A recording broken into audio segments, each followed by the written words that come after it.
രാജ്യത്ത് നടക്കാനിരിക്കുന്ന ജനസംഖ്യാ കണക്കെടുപ്പിനുള്ള ഗസറ്റ് വിജ്ഞാപനം പുറത്തിറക്കി കേന്ദ്ര സർക്കാർ. 2027 മാർച്ച് 1 മുതൽ സെൻസസ് ആരംഭിക്കും. ലഡാക്ക്, ജമ്മു കശ്മീർ, ഹിമാചൽ പ്രദേശ്, ഉത്തരാഖണ്ഡ് എന്നിവിടങ്ങളിലെ മഞ്ഞും മൂടിക്കിടക്കുന്ന മേഖലകളിൽ സെൻസസ് അടുത്ത വർഷം ഒക്ടോബർ 1 മുതൽ ആരംഭിക്കും. 2 ഘട്ടങ്ങളിലായാണ് സെൻസസ് നടത്തുക. ആദ്യഘട്ടത്തിൽ ഓരോ വീട്ടിലെയും അടിസ്ഥാന സാഹചര്യങ്ങൾ, ആസ്തികൾ, സൗകര്യങ്ങൾ എന്നിവ സമാഹരിക്കും. തുടർന്ന് രണ്ടാം ഘട്ടത്തിൽ ഓരോ വീട്ടിലെയും അംഗങ്ങളുടെ എണ്ണം, ഓരോ വ്യക്തിയുടെയും സാമൂഹിക, സാമ്പത്തിക, സാംസ്കാരിക മേഖലയുമായി ബന്ധപ്പെട്ടതുൾപ്പെടെ മറ്റ് വിശദാംശങ്ങളും ശേഖരിക്കും. സെൻസസിന്റെ ഭാഗമായി ജാതി കണക്കെടുപ്പും നടത്തും.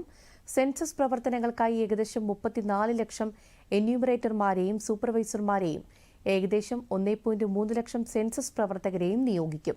രാജ്യത്തെ സെൻസസ് നടപടികൾ ആരംഭിച്ചതിന് ശേഷമുള്ള 16ാമത്തെയും സ്വാതന്ത്ര്യത്തിന് ശേഷമുള്ള 8ാമത്തെയും സെൻസസാണിത്.